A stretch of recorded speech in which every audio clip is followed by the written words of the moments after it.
Nous sommes à Trézène, en Grèce. Phèdre, la petite fille du soleil, subit une malédiction jetée sur les femmes de sa famille. Mariée au roi Thésée, elle tombe passionnément amoureuse de son beau-fils, Hippolyte. Et comment réagit Hippolyte? Hippolyte n'est pas au courant, puisque sa belle-mère fait tout pour l'éloigner d'elle. Aujourd'hui, Phèdre, dévorée par sa passion, est prête à se tuer. Et c'est là que sa nourrice Énone... Les voilà.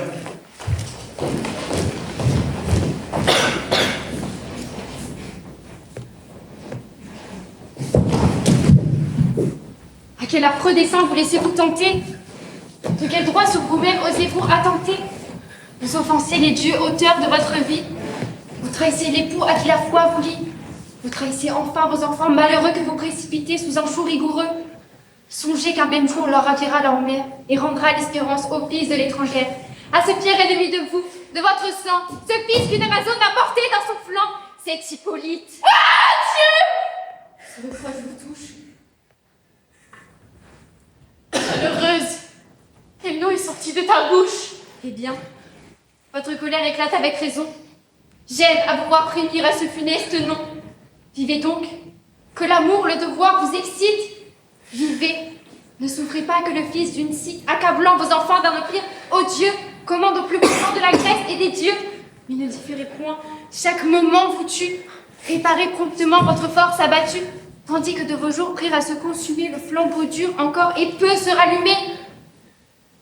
J'en ai trop prolongé la coupable jurée. Quoi? De quelque remords êtes-vous déchiré? Quel crime a pu produire un trouble si pressant? Vos mains n'ont point trempé dans le sang innocent? Grâce au ciel, mes mains ne sont point criminelles. Plutôt Dieu que mon cœur fût innocent comme elle. Quel affreux projet avez-vous enfanté dont votre cœur encore doit être épouvanté? Je t'en ai dit assez. Épargne-moi le reste. Oh, je meurs pour ne point faire un aveu si funeste. Mourez donc, et gardez un silence inhumain. Et pour fermer vos yeux, cherchez une autre main. Quoi qu'il vous reste à peine une faible lumière, mon âme chez les morts descendra la première. Ni le chemin ouvert y conduise toujours, et ma juste douleur choisira le plus court. Cruelle, quand ma foi vous a-t-elle déçu? Songez-vous qu'en naissant mes bras vous ont reçu. Mon pays, mes enfants, pour vous j'ai tout quitté. Réservez-vous ce prix à ma fidélité. Quel fruit espères-tu de tant de violence? Tu frémiras d'horreur si je romps le silence. Que me direz-vous qui ne cède le grand Dieu à l'horreur de vous voir respirer à mes yeux? Quand tu sauras mon crime et le sort qui m'accable, je n'en mourrai pas moins, j'en mourrai plus coupable. Madame, au nom des pleurs que pour vous j'ai versés, par vos faibles genoux que je tiens embrassés, délivrez mon esprit de ce funeste doute. Tu le veux, lève-toi. Parlez, je vous écoute. Ciel, que lui vais-je dire et pas recommencer? Pas de vaine frayeur, cessez de m'offenser. Oh, haine de Vénus! Oh, fatale colère! Dans quels égarements l'amour jeta ma mère! Prions-les, madame, et qu'à tout l'avenir, un silence éternel cache ce souvenir. Ariane, ma sœur, de quel amour blessé vous mourûtes ce bord où vous fûtes laissée? Que faites-vous, madame? Quel mortel ennui contre tout votre sang vous anime aujourd'hui? Puisque Vénus le veut, de ce sang déplorable, je péris la dernière et la plus misérable! Mais vous?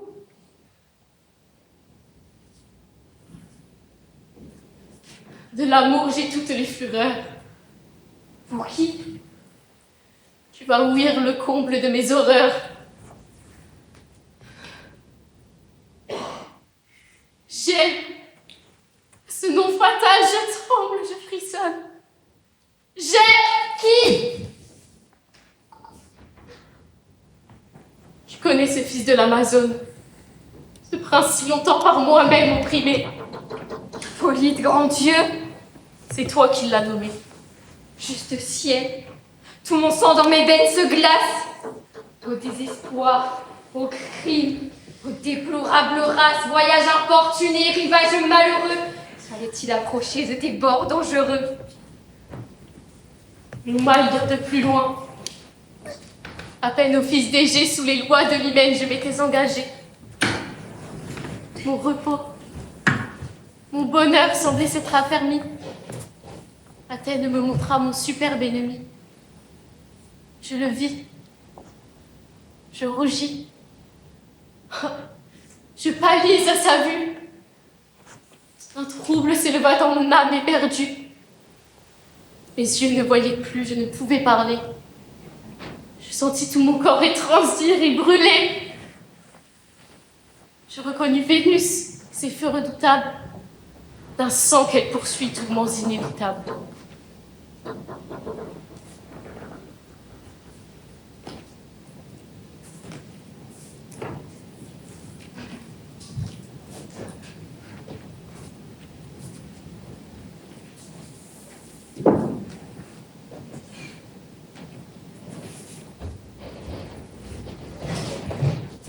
Un messager vient d'annoncer la mort de Thésée.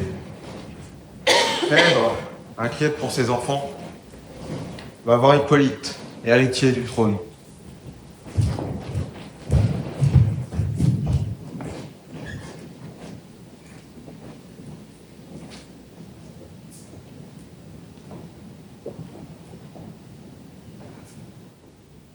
On ne voit point de fois le rivage des morts, Seigneur, puisque Thésée a vu les sombres bords. En vain, vous espérez qu'un dieu vous le renvoie, et l'avare Achéron ne lâche point sa proie.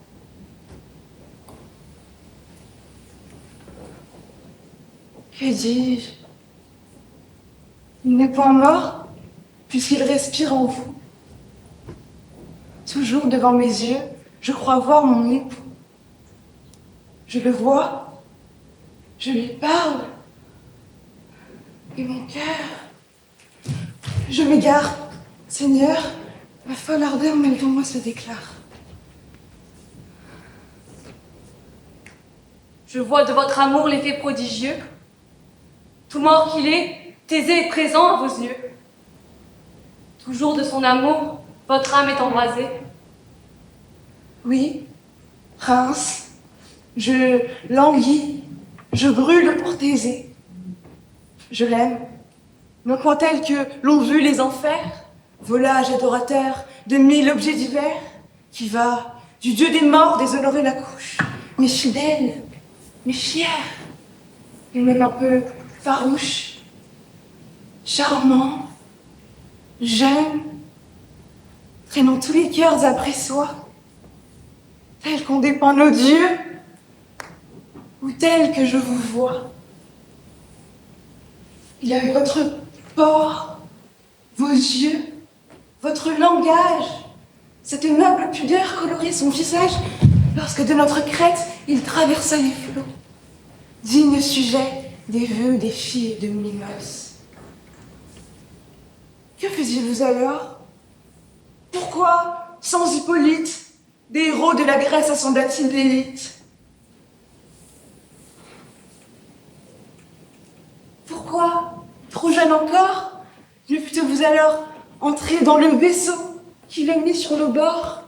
Par vous aurait péri le monstre de la Crète, malgré tous les détours de sa vaste retraite.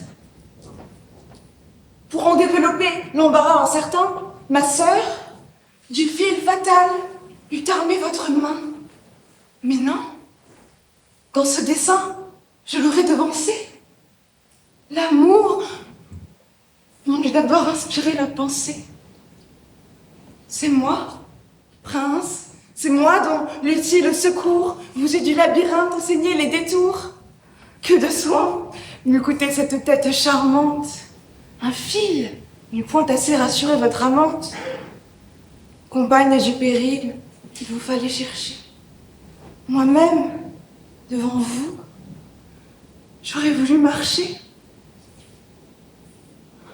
Phèdre, au labyrinthe, avec vous descendu. Ce serait avec vous, retrouvé ou perdu. Dieu, qu'est-ce que j'entends? Madame, oubliez-vous que Thésée est mon père et qu'il est votre époux? Et sur quoi? Jugez-vous que j'en perds la mémoire? Prince, aurais-je perdu tout le soin de ma gloire? Madame, pardonnez. J'avoue en rougissant que j'accusais à tort un discours innocent. Ma honte ne peut plus soutenir votre vue et je vais... Ah!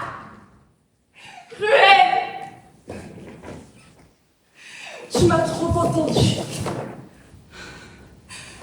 Je t'en ai dit assez pour te tirer d'erreur. Eh bien, connais donc Phèdre et toute sa fureur. J'aime.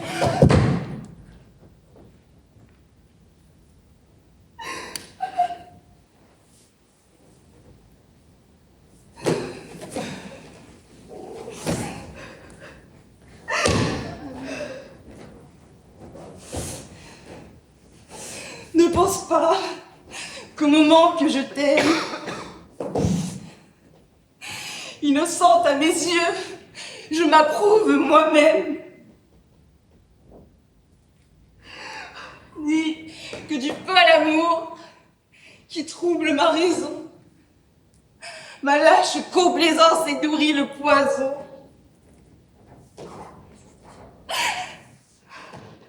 Objet infortuné des vengeances célestes, je m'abhorre encore plus que tu ne le détestes.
Dieu, qu'est-ce que j'entends?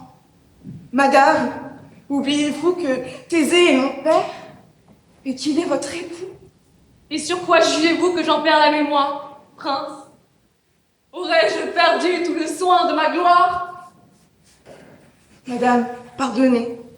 J'avoue, en rougissant, que j'accusais à tort un discours innocent.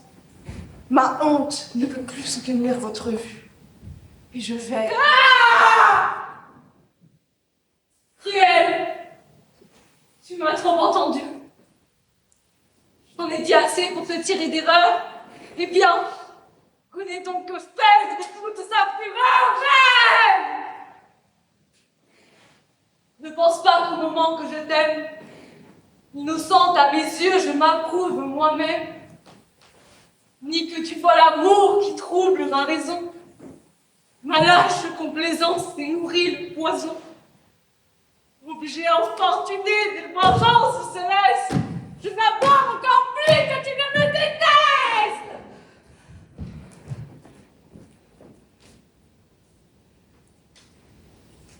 Les dieux m'en sont témoins. Ces dieux qui, dans mon flanc, ont allumé le feu fatal à tout mon sang. Ces dieux qui se sont fait une gloire cruelle de séduire le cœur d'une faible mortelle. Toi-même, en ton esprit, rappelle le passé. C'est peu de t'avoir fui, cruel, je t'ai chassé.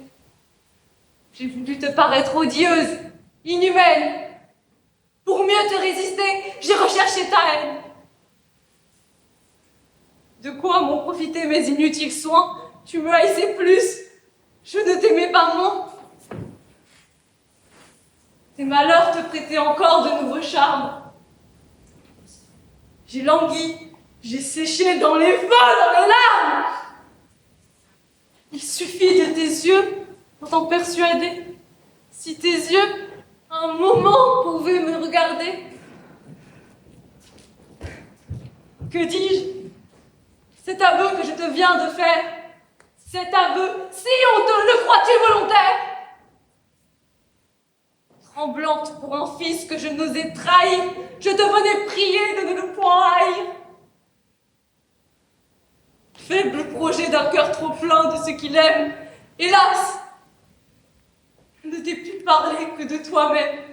Venge-toi, punis-moi dans nos dieux amours. Digne fils du héros qui t'a donné le jour, délivre l'univers d'un monstre qui t'irrite. La veuve de Thésée, ose aimer Hippolyte. Crois-moi, ce monstre affreux ne doit pas t'échapper. Voilà ton cœur. C'est là que ta main doit frapper. Impatient déjà d'expier son offense. Au-devant de ton bras, je le sens qui s'avance. Bras! Si tu le crois indigne de tes coups, si ta haine m'envie un supplice si doux, si d'un sang trop vide ta main serait trempée, au défaut de ton bras, prête-moi ton épée! Arrêtez tout! Thésée est vivant! Mais Phèdre vient de tout avouer à Hippolyte.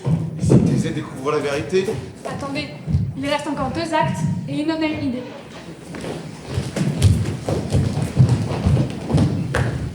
Il faut d'un vain amour étouffer la pensée, madame. Rappelez votre vertu passée. Le roi, qu'on a cru mort, va paraître à vos yeux. Thésée est arrivé. Thésée est en ces lieux. Le peuple, pour le voir, court et se précipite. Je cherchais par votre ordre et cherchais Hippolyte. Lorsque jusque au ciel, 1000 cris élancés. Mon époux est vivant, Hénon, c'est assez. J'ai fait l'indigne aveu d'un amour qui l'outrage. Il vit, je ne veux pas en savoir davantage. Quoi? Je te l'ai prédit, mais tu n'as pas voulu. Sur mes justes remords, tes pleurs ont prévalu. Je mourrai ce matin digne d'être pleuré. J'ai suivi tes conseils. Je meurs déshonorée. Vous mourrez. Juste ciel, qu'ai-je fait aujourd'hui? Mon époux va paraître et son fils avec lui. Je verrai le témoin de ma flamme adultère observer de quel front j'ose aborder son père. Le cœur gros de soupirs qu'il n'a point écouté. L'œil humide de pleurs par l'ingrat rebuté. Penses-tu que, sensible à l'honneur de Thésée, il lui cache l'ardeur dont je suis embrasée? Laissera-t-il trahir et son père et son roi? Pourra-t-il contenir l'horreur qu'il a pour moi? Il se dirait en vain. Je sais mes perfidies, Hénon, et ne suis point de ces femmes hardies qui, goûtant dans le crime une tranquille paix, ont su se faire un front qui ne rougit jamais.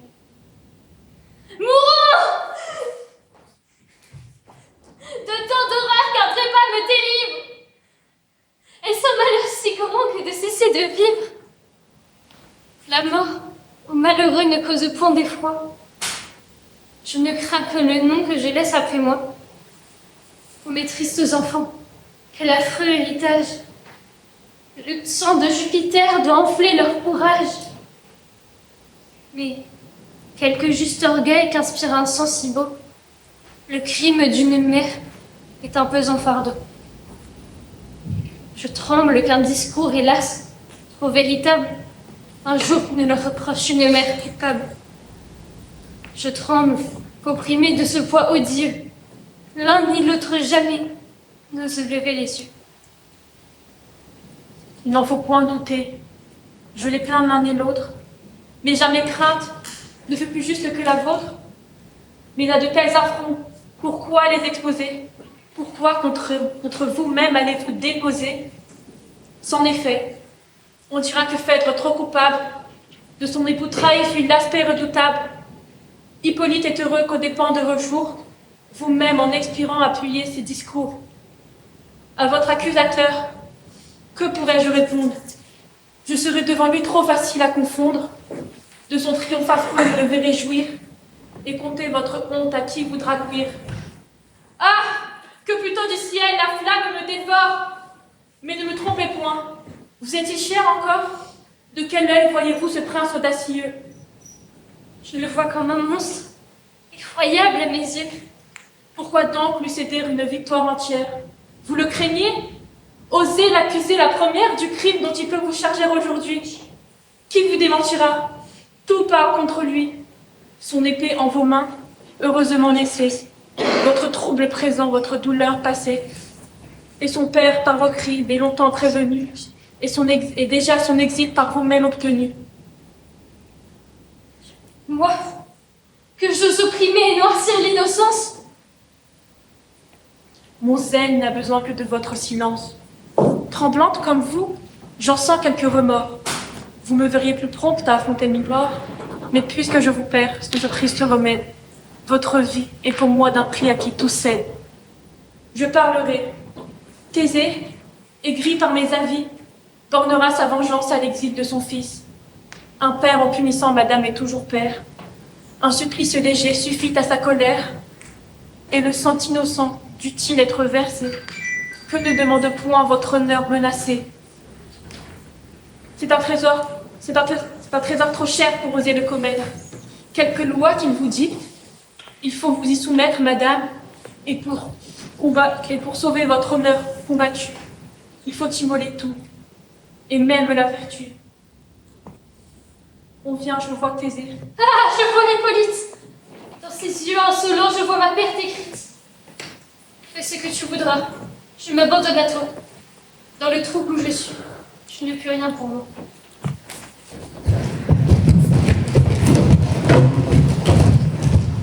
Indigné par les révélations des nonnes, Thésée maudit son fils.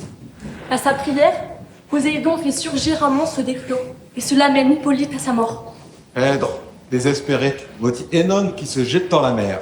Phèdre se retrouve donc seul avec ses remords. Voici la dernière scène de la pièce. Les moments me sont chers. Écoutez-moi, Thésée. C'est moi qui, sur ce fils, chaste et respectueux, osais jeter un œil profane, incestueux. Le ciel mit dans mon sang une flamme funeste, et la détestable Énone a conduit tout le reste.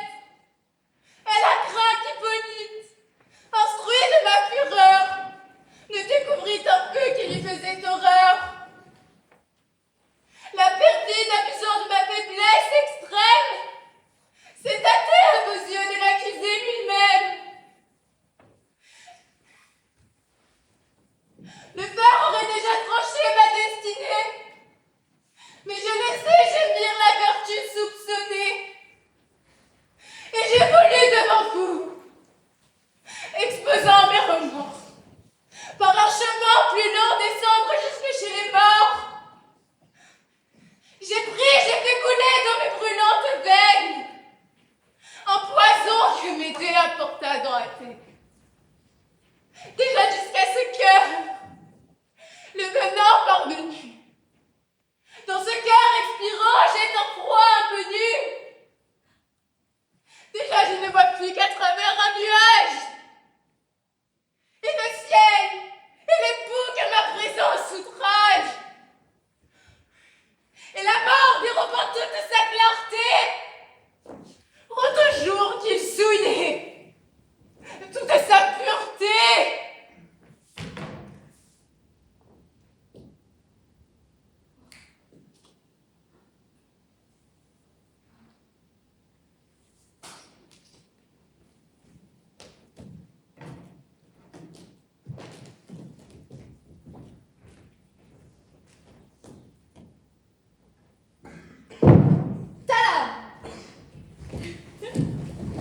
Andalousie, 18e siècle. Château du comte et de la comtesse Almaviva. Figaro, valet du comte, épouse aujourd'hui Suzanne, la femme de chambre de la comtesse. Mais Le comte a des vues sur Suzanne et menace d'empêcher le mariage si elle ne cède pas à ses amis. Il faut en effet aider Marceline, amoureuse de Figaro, à... Mais ne le raconte pas. Chérubin, jeune page du comte, aime en secret la comtesse. Mais cela ne l'empêche pas d'être sensible aux autres femmes. C'est comme moi.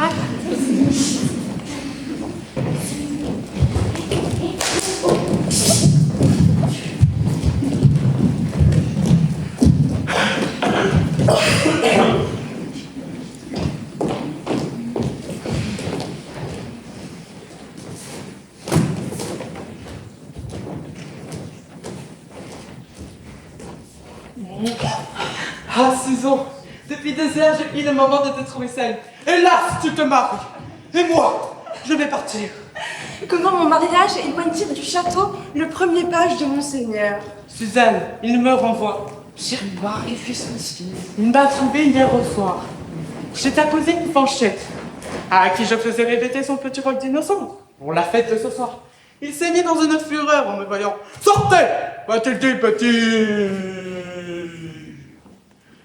Je n'ose pas prononcer devant une femme le gros mot qu'il m'a dit.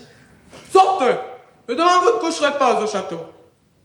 Madame, si ma belle marraine ne parvient pas à l'ataiser, c'est fait, Susan. Je suis à jamais privée du bonheur de demain. De me voir, moi.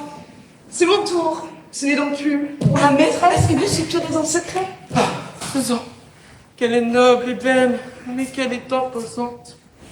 Je dois dire que je ne le suis pas et qu'on peut oser avec moi. Tu sais trop bien, méchante, que je n'ose pas oser. Mais que tu es heureuse à tout moment la voir, lui parler, l'habiller le matin, la déshabiller le soir, épingle par épingle. Oh, Susan, je donnerai. Qu'est-ce que tu te moques là? Hélas, l'heureux bonnet et le fortuné ruban qui renferme la nuit les cheveux de cette belle marée. Son ruban de nuit, donne-moi mon cœur. Et que non pas son cœur, comme il est familier donc. Si ce n'est pas qu'un morveux sans conséquence, le ruban. Tu diras qu'il est égaré, gâté, qu'il est perdu. Tu diras tout ce que tu voudras. Oh, dans 3 ou 4 ans, je prédis que vous serez le plus grand des petits vauriens. Rompez-vous le ruban. Laisse. Ah, laisse-le-moi, Susan. Je te donnerai ma romance. Et pendant que le souvenir de ta belle maîtresse attristera tous mes moments, le tien il versera le seul rayon de joie qui puisse encore amuser mon cœur. Amusez votre cœur, petit scélérat. Vous pensez pas à votre penchette, et vous souffrez chez elle, et vous souffrez pour madame, et vous m'en coûtez à moi par-dessus le marché. Cela aimerait honneur. Je ne sais plus ce que je suis. Mais depuis quelque temps, je sens ma poitrine agitée. Mon cœur palpite au seul aspect d'une femme. Le mot amour est volupté. Le fond tressaillir et le trouble. Enfin, le besoin de dire à quelqu'un « je vous aime » est devenu pour moi si pressant que je le dis tout seul, en courant au parc, à toi, à ta maîtresse, aux arbres, aux nuages, au vent qui les emporte avec mes paroles perdues. Hier, j'ai rencontré Marceline. Et mon nom, c'est Dupin. Une fille. Oh, une femme. Une fille. Que ces mots sont doux, qui sont intéressants. Il devient fou. Fanchette est douce. Elle m'écoute au moins. Tu ne l'es pas, toi. C'est bien dommage, écoutez donc, monsieur. Ah oui. On ne l'aura battu qu'avec ma vie. Mais si tu n'es pas content, j'y joindrai 1000 baisers. Mais s'il vous plaît, si vous approchez, je vais m'en plaindre à ma maîtresse. Et loin de supplier pour vous, je dirai moi-même à Monseigneur. C'est bien fait, Monseigneur. Chassez-vous ce petit voleur. Renvoyez à ses parents un petit mauvais sujet qui se baigne les airs et madame. Et qui veut toujours m'embrasser par contre-coup. Je suis perdue. Qu'est-ce que...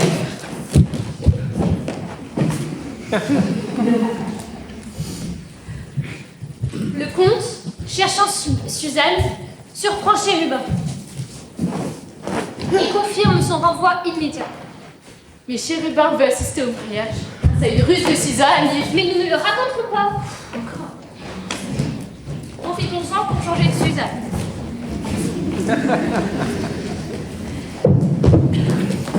Suzanne avoue à la comtesse les avances du comte. Elles vont piéger le comte.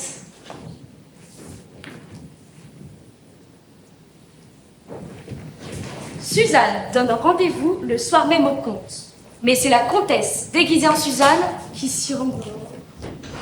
Sans avertir Figaro. Fanchette, apporte ceci au comte.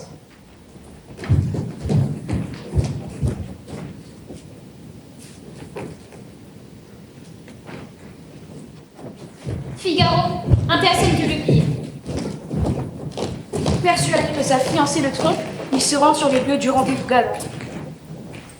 En plus, il vient de retrouver ses parents, mais ça, nous ne le raconterons pas.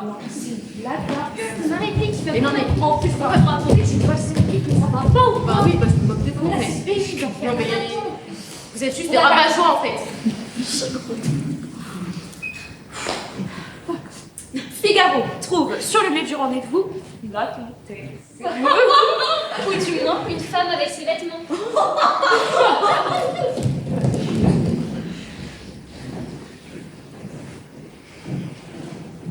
Tu vas payer tes beaux soupçons. Qui va là? Qui va là? Celui qui voudrait de bon cœur que la peste l'eût étouffé en naissant. Hé, mais c'est Figaro. Madame la comtesse, parlez bas. Ah, madame, que le ciel vous amène à propos. Où croyez-vous qu'est monseigneur? Que m'importe un agrat, dis-moi. Et Suzon, mon épousée, où croyez-vous qu'elle soit? Mais parlez pas. Cette Suzon, vous croyez si vertueuse qu'il faisait la brise après? Ils sont enfermés là-dedans. Je vais appeler. N'en fais pas.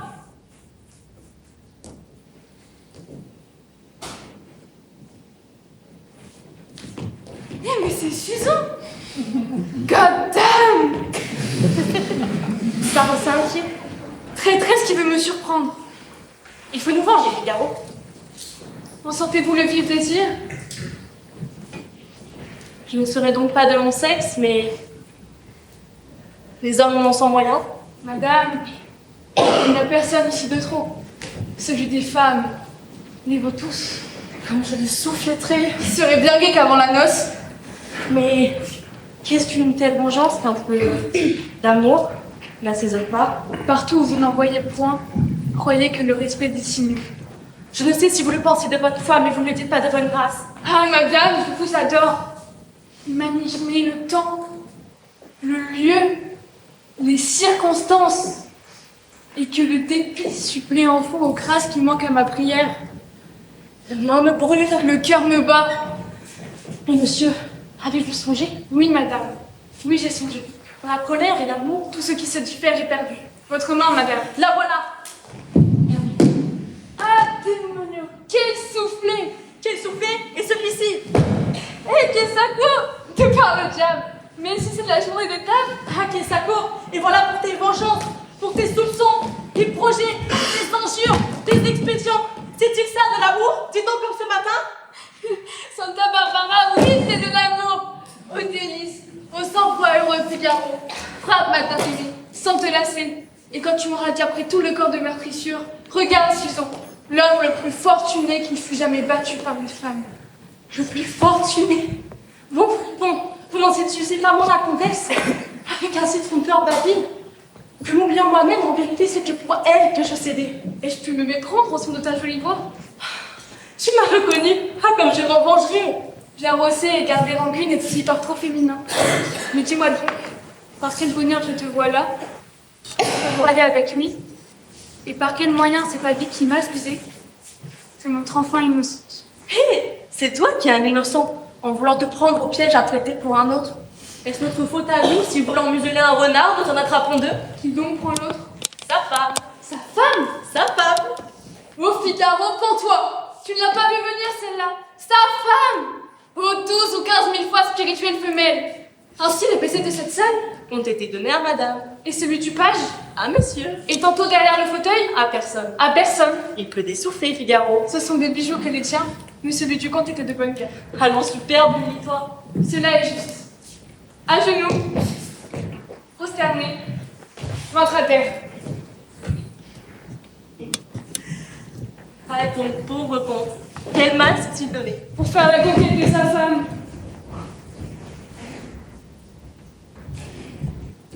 Vous devinez la suite? Le comte courtise sa propre femme. En la prenant pour Suzanne.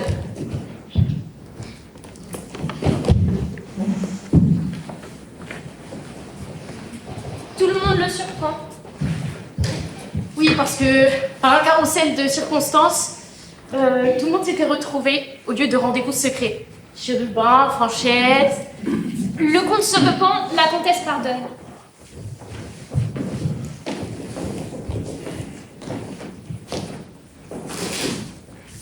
Suzanne et Figaro se marient. Et tout finit par des chansons.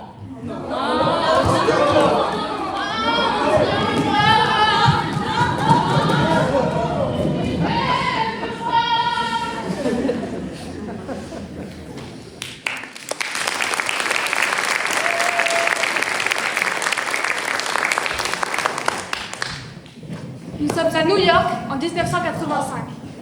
Ronald Reagan est président. La guerre froide n'est pas encore finie et le McCarthyisme a laissé des traces. Mais un nouveau fléau fait rage depuis quelques années. Le virus de l'immunodéficience humaine, VIH. À cette époque, ce virus s'appelait le déficit immunitaire lié à l'homosexualité. Le gouvernement est accusé de ne pas s'impliquer dans la gestion de la crise. Le nombre de morts s'alourdit chaque jour. Tony Kushner nous livre sa vision de ces années dans sa pièce Angels in America, une fantaisie riche de thèmes nationaux. La vie des personnages s'entrecroise, en voici deux. Voici l'histoire de Joe Pitt, un jeune avocat marié. Il est de religion mormone. Joe découvre son homosexualité en rencontrant Louis, dont le compagnon est atteint du sida.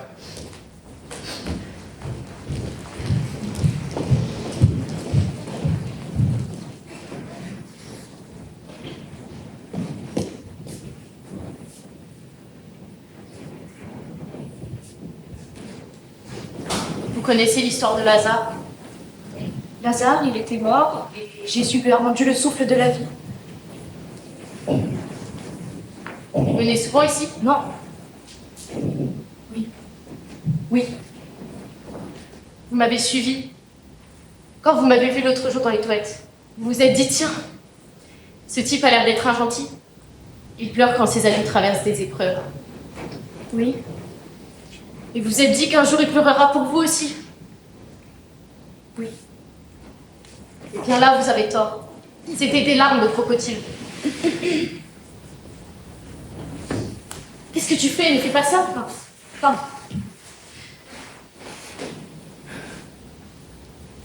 Non, c'est pas ça, c'est que... Si tu me touches, ta main pourrait se désagréger. Il est arrivé pire à d'autres.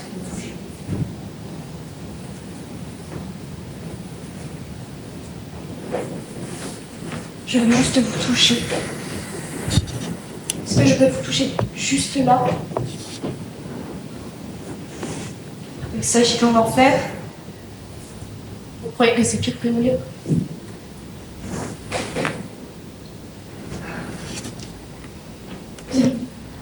Chez moi, Pas de raison, je ne vous connais pas. pas plus que moi.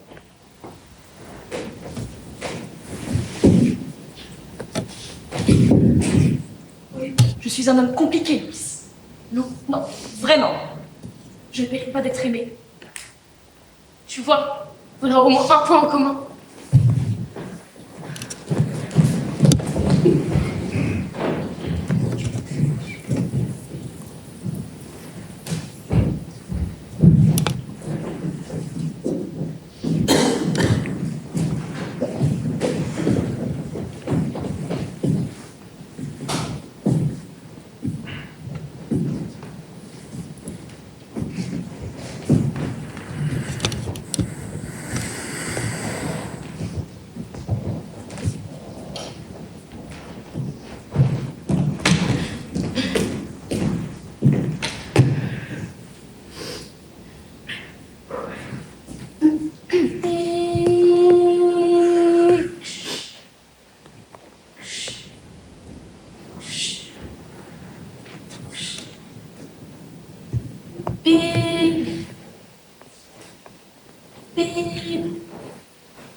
Tu m'appelles d'une cabine.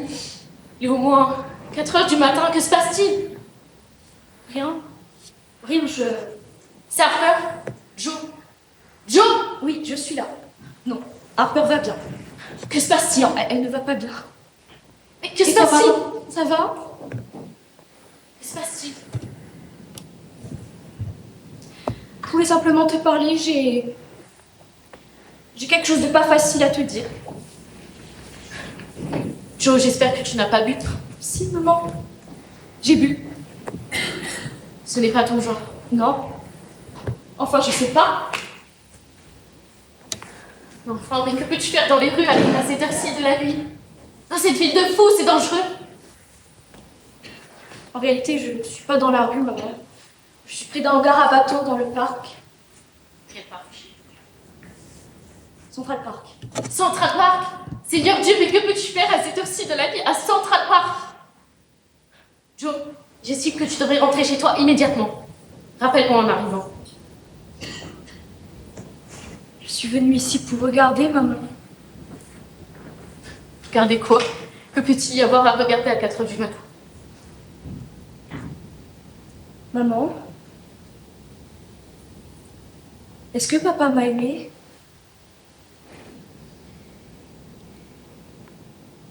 Rentre chez toi et rappelle-moi en arrivant. Je t'en supplie, réponds-moi!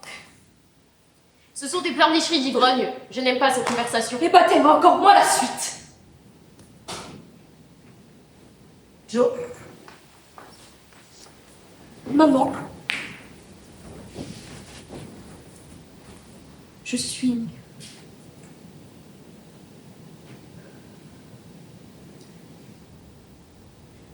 Je suis homosexuelle. Je suis homosexuelle.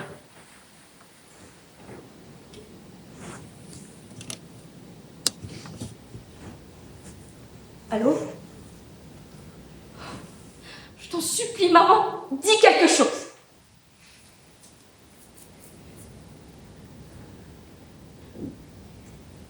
tu es assez grand pour comprendre que ton père ne t'aimait pas, sans avoir besoin de te comporter de façon ridicule.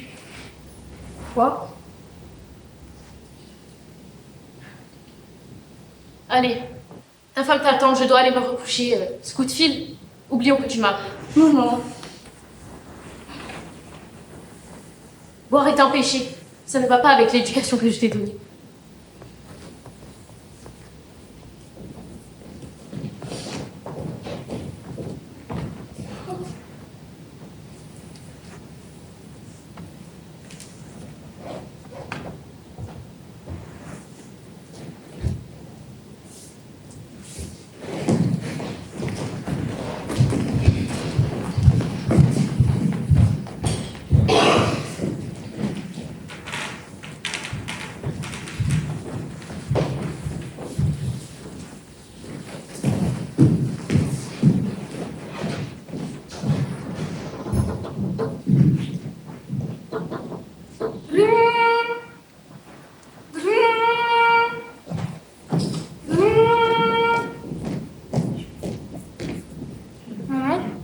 Joe? Oui? Tu es dans la rue, tu m'appelles d'une cabine. Il est au moins 4 heures du matin. Que se passe-t-il? Rien, je... C'est Harper! Joe! Joe! Oui, je suis là. Non, Harper va bien. Enfin non, elle va pas bien. Et toi, maman? Comment ça va? Que se passe-t-il? Je voulais simplement te parler. J'ai quelque chose de pas facile à te dire. Joe, j'espère que tu n'as pas bu. Si, maman. Si, j'ai bu. Ce n'est pas ton genre. Non. Enfin, je sais pas. Que fais-tu dans les rues à 4 heures du matin, dans cette ville de fous? C'est dangereux. En réalité, je ne suis pas dans la rue, maman. Je suis pris d'un hangar, un bateau, dans le parc. Quel parc? Central Park. Central Park? Seigneur Dieu, mais que peux-tu bien faire à Central Park à cette heure de la nuit? Je voudrais regarder, maman. Regardez quoi? Que peut-il y avoir à regarder à 4 heures du matin? Maman, est-ce que papa m'a aimé? Allez, rentre chez toi et rappelle-moi quand tu es arrivé. Réponds-moi. Ce sont des pleurnicheries d'ivrogne, je n'aime pas cette conversation. Oui, bon, bah tu aimeras encore moins la suite. Jo? Maman, je suis homosexuelle. Allô? Je suis homosexuelle! Réponds-moi, maman, je t'en prie! Tu es assez grand pour comprendre que ton père ne t'aimait pas, sans avoir besoin de te comporter de façon ridicule. Quoi? Allez, rentre chez toi maintenant. Ta femme t'attend. Je dois me coucher. Ce coup de fil, oublie où tu m'as appelé. Maman? Tu as assez parlé. Boire est un péché. Ça ne va pas avec l'éducation que je t'ai donnée.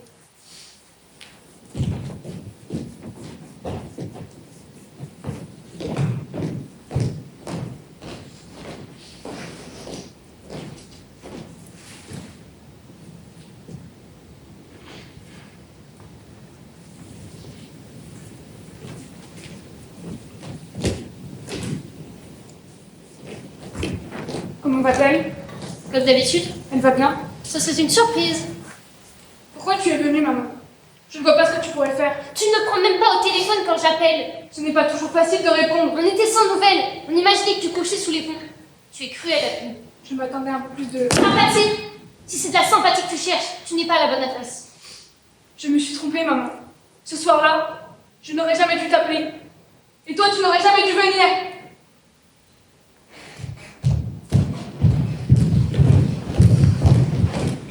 Roycon est un avocat extrêmement influent. Ce dont il est le plus fier, la condamnation à mort des époux Julius et Ethel Rosenberg. Il n'est donc pas homosexuel. Je suis un hétérosexuel qui s'éclate avec des mecs. Il n'a pas non plus le sida. Je souffre d'un cancer du foie.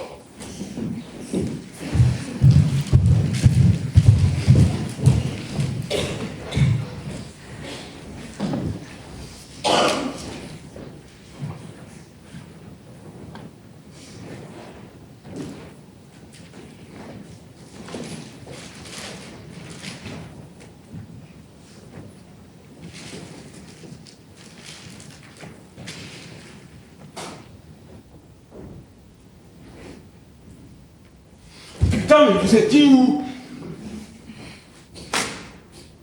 La nouvelle infirmière?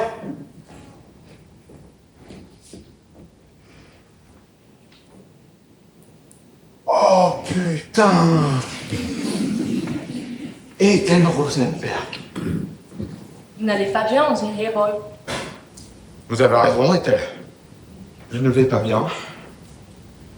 Vous avez perdu beaucoup de poids. Cela vous va bien. Vous étiez plutôt gros à l'époque.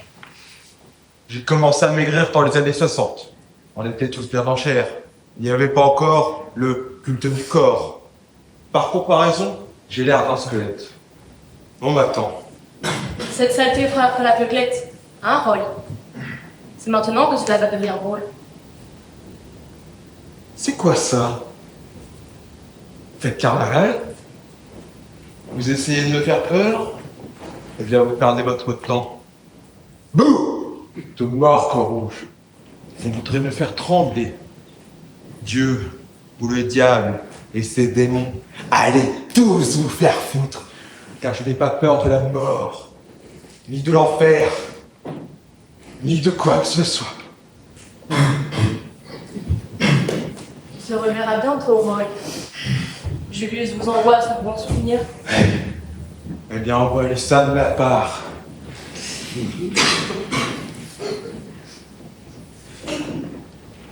Vous n'allez pas bien, on dirait Roy.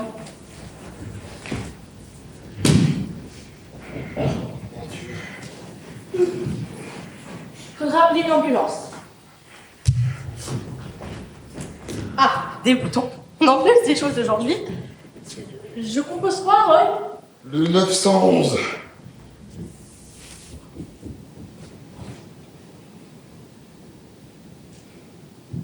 Ça chante. Ah, oui. Il faudrait envoyer une ambulance au domicile de Monsieur Roycon. Oui, le fameux avocat. À quelle adresse, Roy? 244 East 87e rue. Non, pas de numéro d'appartement, il possède tout l'immeuble. Qui je suis? Ethel Greenglass Rosenberg. Moi? Non, je ne suis pas de la famille de Monsieur Cohn. Vieil ami. Ils ont dit dans une minute. J'ai tout le temps. Vous êtes dit l'enfer. Je suis mortel, c'est vrai. Je me suis taillé tout seul une place dans l'histoire. Je ne mourrai jamais. L'histoire, elle s'ouvre sur du vide. Le millénium approche.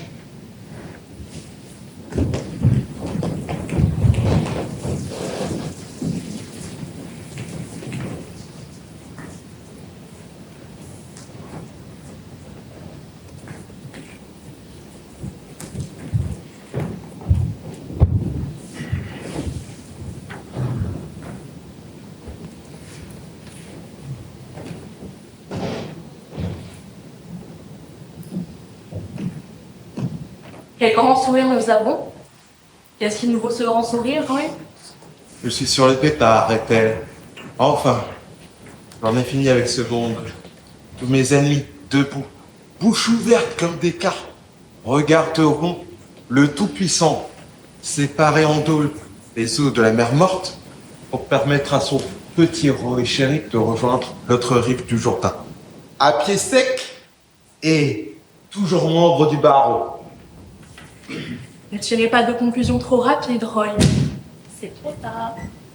Trop tard. J'ai voulu être la première à vous l'apprendre. Le jury a prononcé le jugement vous concernant. Non.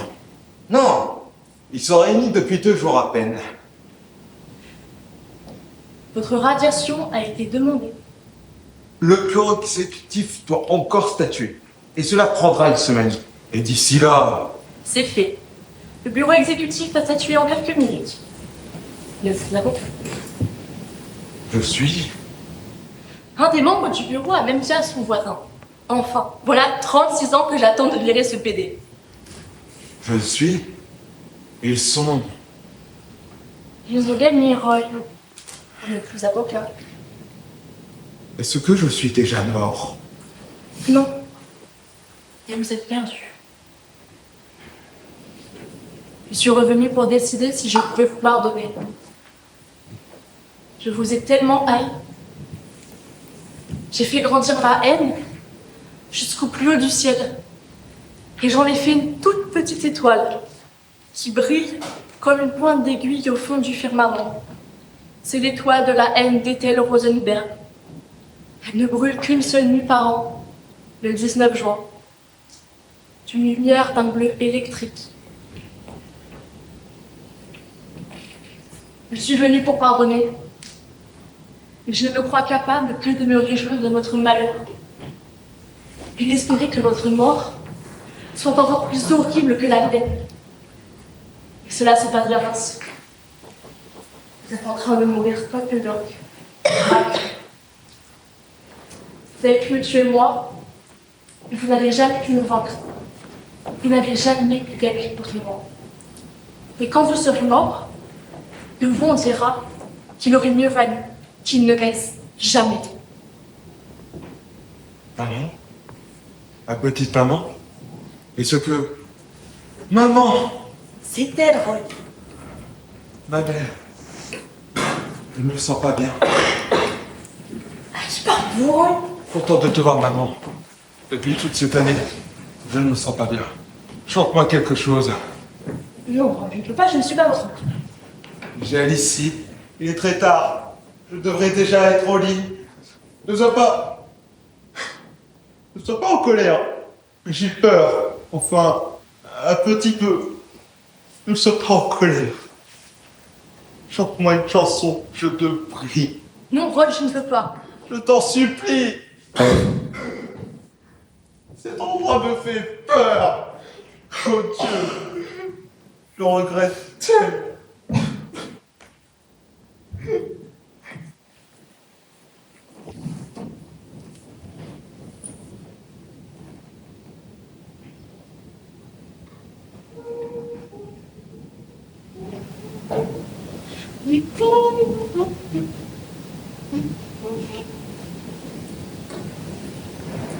Roy, est-ce que vous êtes... C'est joli.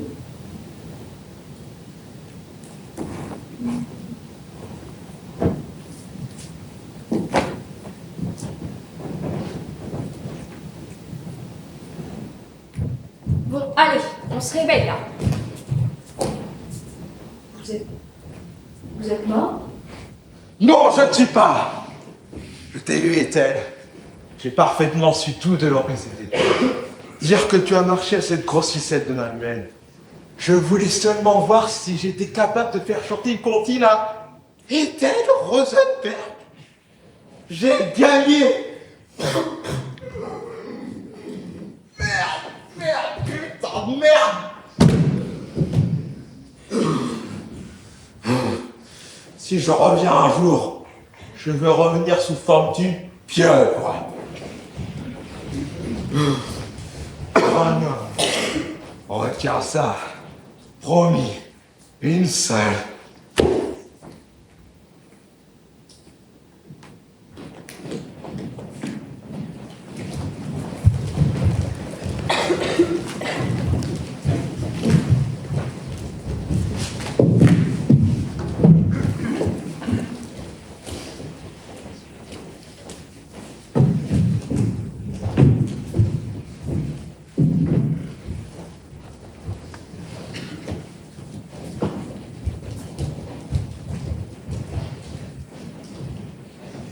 Mesdames et messieurs, nous allons vous jouer la fuite à Barret. Ils sont partis la nuit. Ils fuient. Ils traversèrent les villes et les villages endormis. Ville-Paris 6, La Ferté-sous-Jouarre, Sainte-Médéoude. Ils arrivèrent à un relais de poste. Le maître de poste les reconnut. À Varennes, ils furent arrêtés et on les força à rebrousser chemin.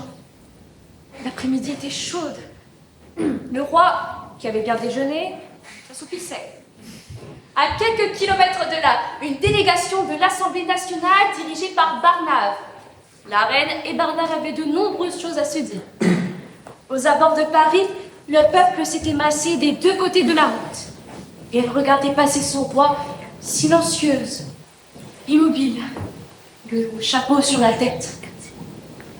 Laissez passer, laissez passer. Mesdames et messieurs, c'était une façon de vous raconter l'histoire, et nous en avons choisi une autre. La voici.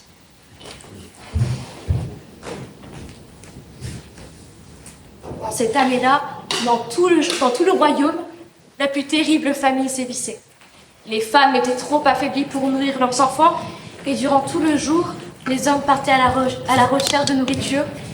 Ils revenaient les mains vides.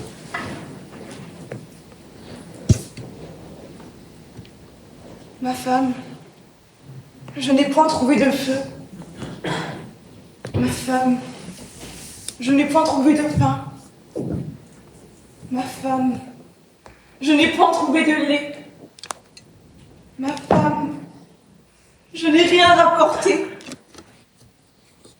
Nous sommes perdus. Nous sommes maudits. Pour toujours. Et notre enfant aussi. Donne-le-moi, ma femme. Que je le berce, ma femme. Que je le caresse, ma femme. Que je l'endorme.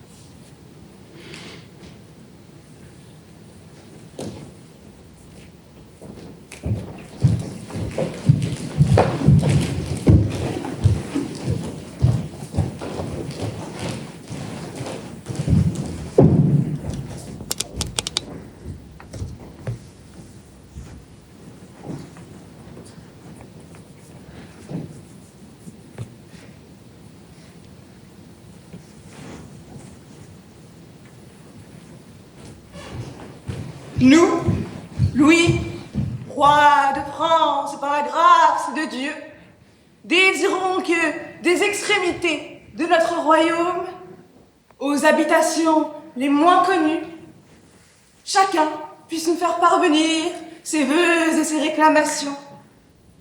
de manière que, par une mutuelle confiance et par un amour réciproque, il soit apporté le plus promptement possible un remède efficace aux maux de l'État, et que nous soit rendu à nous, plus particulièrement, le calme et la sérénité dont nous sommes privés depuis si longtemps. Alors, dans tout le royaume de France, car c'est bien du royaume de France qu'il s'agit, les douces et merveilleuses paroles du roi firent naître dans tous les cœurs une immense espérance. Frère, le temps de la justice est venu. Frère, notre bon roi Louis XVI, de par la grâce de Dieu, se penche sur notre État. Frère, notre bon roi vous invite à écrire dans des cahiers appelés cahiers de doléances. Frère, le temps de l'espérance est venu. Écrivez-lui vite. Je reviendrai prendre vos doléances dans 1 heure. Quel beau Louis! Quel beau Louis! Gaspard! Quel beau Louis! Gaspard, vous avez entendu? Quel beau Louis! Mais alors, le champagne, Terminé. la gabelle, Terminé. La taille, les aides, terminé. les inondations, La grêle, la peste, la rage, la mort Terminé. et le gros ventre. C'est pour nous. Le savoir, les belles manières, c'est pour nous. Ah, Marie, les belles manières, c'est pour toi. les caresses, avec tout plaisir. C'est pas le moment. Gaspard, c'est pas le moment. Faut le dire. Nestine, dis-le. Je dois te dire. Eh bien, je vous le dis. Tout ce qui est bon, c'est pour nous. Et toute la merde, c'est pour eux. Faut l'écrire. Prends du papier. Du papier? J'en ai point. Enfin, Gaspard, le papier, c'est un risque. Je prendrai un carré de notre drap. Notre drap. Et de quoi contentera? Oh, on va pas lésiner pour un drap, non. Un drap, maintenant. Je commence par la gabelle.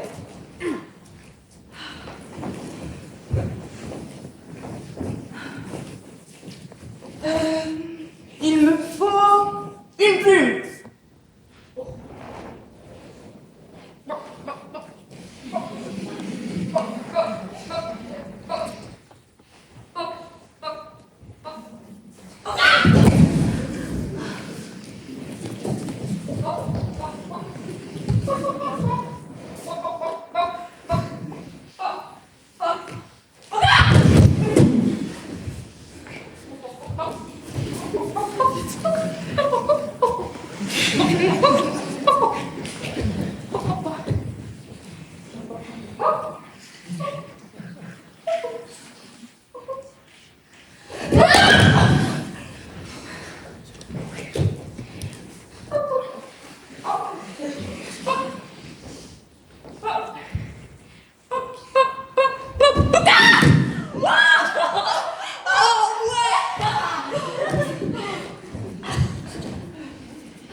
J'écris Gabelle au roi. Avec quoi je marque? Avec quelque chose de noir. J'ai pas de noir. Vous avez quelque chose de noir, De blanc, de rouge. Gaspard, quelque chose de rouge. Ben, il faut du sang. Tiens, coupe-moi. Ah, c'est dame, non. Je te couperai pas pour la gabelle. Coupe-moi, je te dis. Non, je te couperai pas. Bah coupe-le puisqu'il te le dit. Coupe-le, coupe-le. Coupe-toi, toi.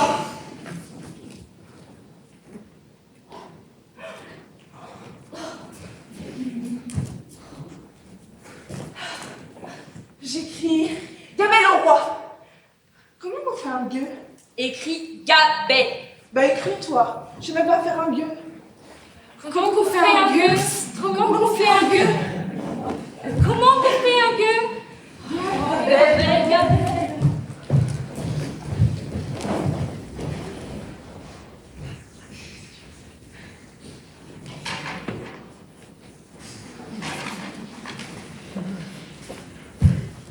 Imbécile, analphabète.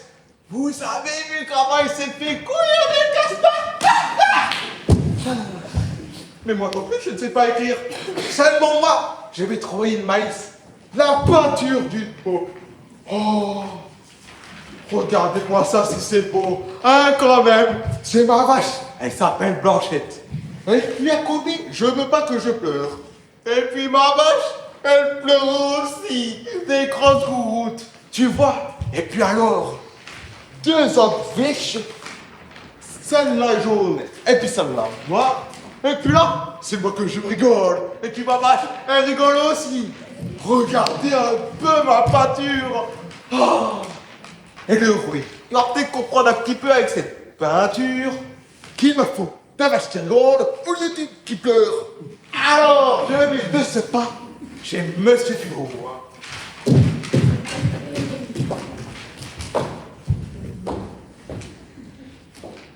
Monsieur Dubourg, je t'apporte une peinture.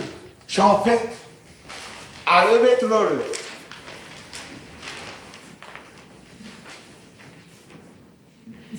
Oh, c'est une fois jolie peinture, ça, mon gars.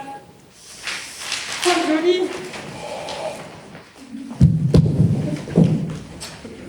Tu vas la remettre là, Monsieur Dubourg.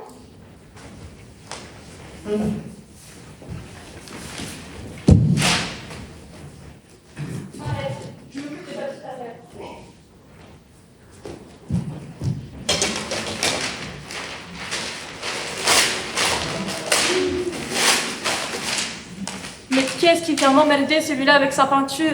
Mais qu'est-ce que j'en ai à faire, moi, de sa petite peinture? Alors, en ce qui me concerne, dame, j'ai dans ma poche, j'ai dans ma poche,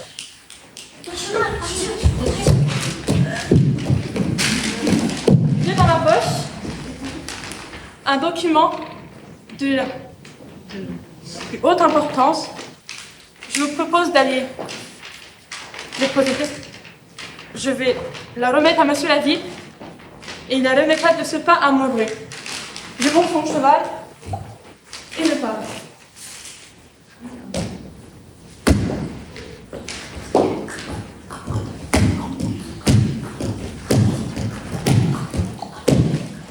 Bonjour, Monsieur Dubourg.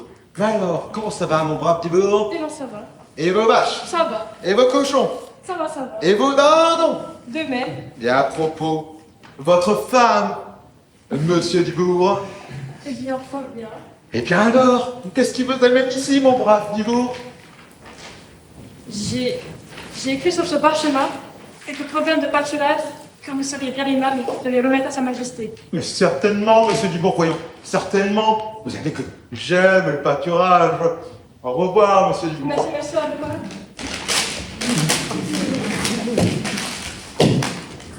Vous comprenez? Moi, je suis commerçant apothicaire, n'est-ce pas? Alors, eh bien, j'ai écrit une lettre au souverain sur le commerce apothicaire. Et je vais la remettre au député de la ville, un ami intime du souverain, et qui la lui remettra en main propre. Alors, je monte dans ma berline et j'y vais.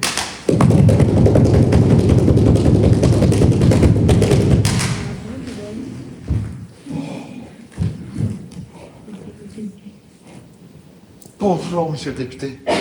Monsieur le député, je vous amène une lettre concernant le commerce apothicaire à remettre au souverain.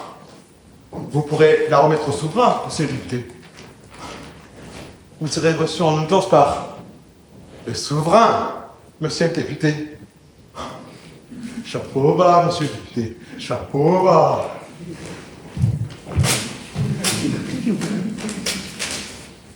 Non, je ne peux pas importuner le souverain avec des histoires de pilules et de pharmacopées. Ce qui intéresse le royaume, c'est la flotte, l'industrie, la haute finance, le commerce et que sais-je encore. Alors, j'ai dans ma poche un document de la plus haute importance et je me propose d'aller le déposer dès ce soir en main propre au roi. Bon, voilà. Approchez, approchez, approchez, approchez, venez, venez. Je vais vous raconter comment nous, le peuple de Paris, on a pris la Bastille. Mais avant de vous raconter comment on l'a prise, cette Bastille, il faut d'abord que je vous raconte comment tout a commencé. Parce que vous pensez bien que ce n'est pas une unité qui nous est venue un beau jour, comme ça. On s'est pas dit. Tiens.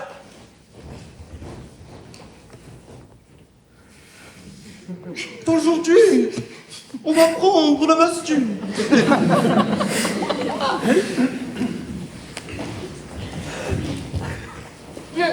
arrivé après une longue suite d'événements et de souffrances qu'il faut que je vous raconte. En mai 1789, les États généraux s'étaient réunis. Et pour tout le peuple de France, et le peuple de Paris en particulier, ça avait représenté un immense mouvement d'espoir. On s'était dit que les choses allaient changer, que notre misère allait prendre fin. Et voilà même que, naïvement, on s'était repris d'amour pour le roi, et de confiance en lui. Et puis, les jours se sont mis à passer, bientôt les semaines, et on s'est aperçu qu'en réalité, rien n'a changé. Et que le roi n'avait pas du tout l'intention d'abandonner quoi que ce soit de son autorité, mais qu'au contraire, il était bien décidé à la reconquérir entièrement et à nous avoir à nouveau à sa merci. Et que pour ça, il était prêt à employer tous les moyens. Par exemple, je ne sais pas si vous vous rappelez, mais on n'avait pas grand-chose à manger cette année-là. La récolte avait été très mauvaise en 1788. L'hiver 89 avait été très long et très rude, et partout c'était la famine. Et à Paris, il fallait faire la queue pendant des heures devant les boulangeries. Et les enfants? Les enfants mouraient par centaines! Eh bien, voilà que le roi, au lieu de remédier à cet état de choses, comme c'était son devoir après tout, s'est dit, au contraire, que c'était un très bon moyen pour nous remettre au pas. Pour nous remettre au pas, comme il disait. Et il s'est arrangé pour nous affamer davantage. Et il n'y avait plus un chariot de grain qui rentrait dans Paris, plus un chaland de farine sur la Seine, plus rien à manger. Tout était détourné, réquisitionné pour Versailles, pour le roi, pour la reine et pour la cour.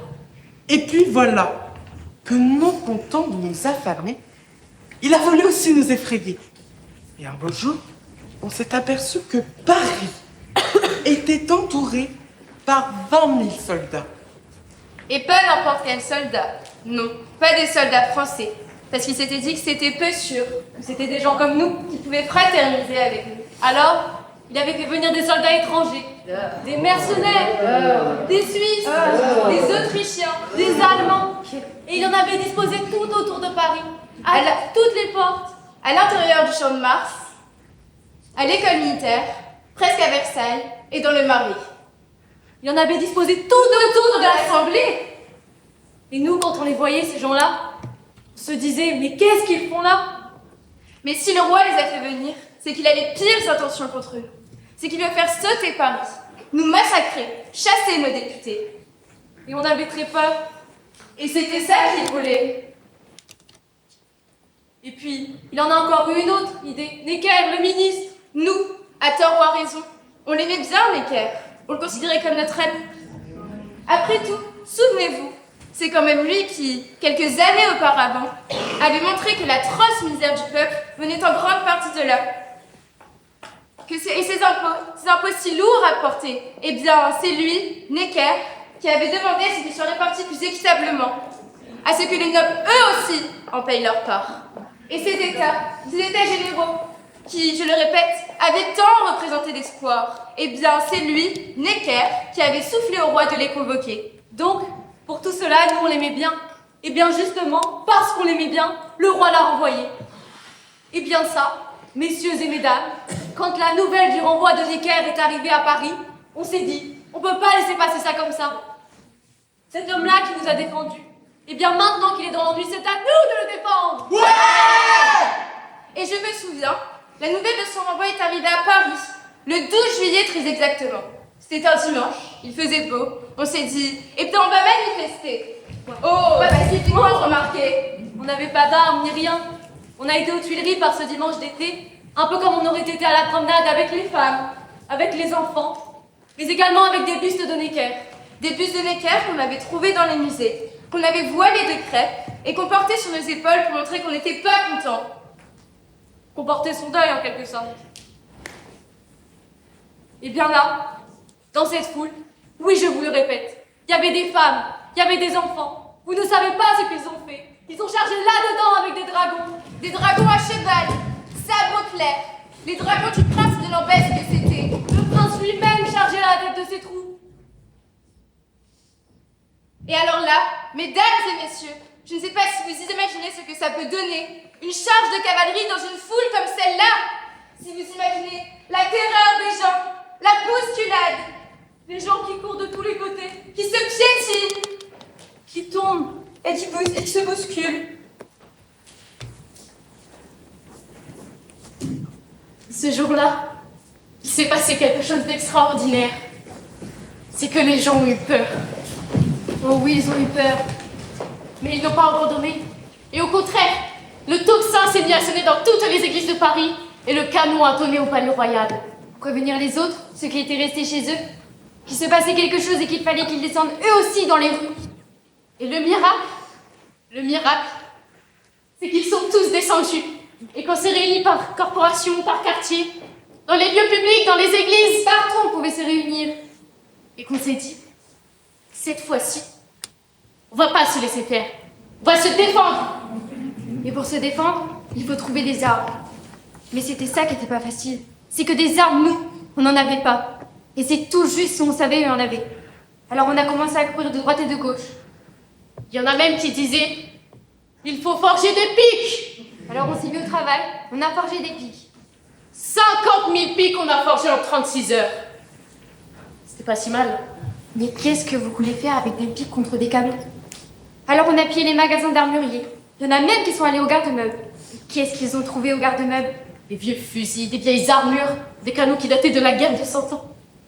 On pouvait rien faire avec ça. Alors on a été aux Invalides. Et aux Invalides, il y en avait des fusils.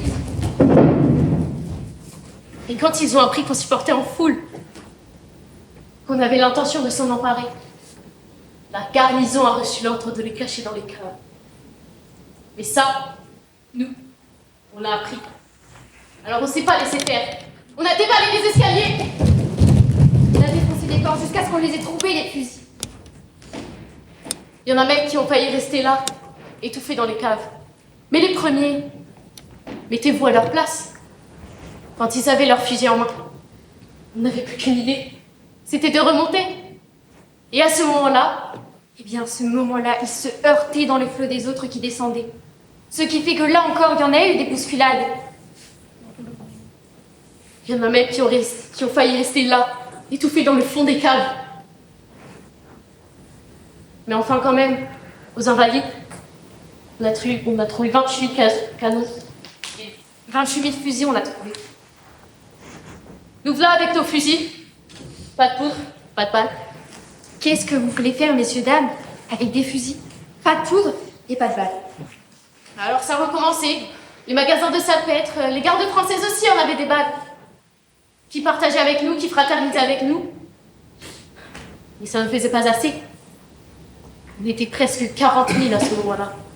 Alors d'un seul coup, il y a eu un bruit qui a couru. De la poudre, des balles, et on a, vous savez. À la Bastille! Alors on y était à la Bastille, et on s'est adressé à Delaunay, le gouverneur de la Bastille. On lui a dit, Delaunay, donne-nous des armes. Delaunay, rends-nous des armes. Eh bien, il n'a pas voulu nous en donner. Mais on s'est dit, c'est pas grave. Et on a mis le siège devant la Bastille. Mais c'était que c'était pas facile. C'est que la Bastille, c'est une forteresse. C'est un château fort avec des murs comme ça. Avec des ponts-levis, avec des grilles. Vous savez pas comment rentrer dans ce machin-là. Bah non, on savait pas comment rentrer dans ce machin. Alors on était là, autour, on piétinait, on s'énervait. Il y avait à l'intérieur une délégation qui avait réussi à entrer parce qu'il y avait un député à sa tête. Turio, il s'appelait le député. Et Turio, il essayait de convaincre Delaunay de nous ouvrir les portes et qu'il n'y aurait pas d'effusion de sang. Et Delaunay voulait rien entendre. Et Turio, il est ressorti gros jas comme devant. Et il nous a dit, je peux rien pour vous. Je peux rien pour vous. Alors, on s'est senti impuissants au pied de ces grandes murailles. Quand il y en a un chez nous, un plus malin que les autres, un charron c'était, il est passé par le toit qui jouxtait il est passé par le toit des casernes qui jouxtaient la Bastille. Et avec une hache, il a rompu les chaînes du premier pont-levis. Et quand le premier pont-levis a été tombé, on s'est engouffré dans la première cour. Et alors ils se sont mis à nous tirer dessus. La double garnison de Delaunay, un régiment d'invalides et de Suisses. À un moment, il y a une deuxième délégation qui est arrivée, cette fois-ci avec un drapeau blanc en tête, parlementaire. Nous, quand on a vu le drapeau blanc, mettez-vous à notre place, qu'est-ce qu'on a fait? Et on a baissé nos armes, on a cessé de tirer. Eh bien eux, ils ont tiré. Tiré sur la délégation et sur le drapeau blanc. On s'est dit, c'est pas grave. Plus il y aura de morts, plus il y aura de blessés, eh bien ça couplera les fossés et on pourra passer. Et c'est ce qu'on a fait. On est passé de la première cour à la deuxième. De la deuxième à la troisième, une horreur s'éclaircissait. Il y avait des gens qui tombaient. Il y avait des morts et des blessés. Du sang, de la fumée parce qu'il y avait le feu dans les cuisines. On n'y voyait plus à 10 pas. On ne savait plus qui était avec nous, qui était contre nous. Mais on avançait. Et à un moment, les Invalides, ils ont eu honte. Ils se sont rendus compte de ce qu'ils faisaient, Qu'ils étaient en train de tuer le peuple de Paris. qu'ils n'en avaient pas le droit. Ils ont forcé Delaunay à se rendre. Fou de terreur, il était de l'eau. Et il s'est rendu. Et on a prise la Bastille. On l'a prise.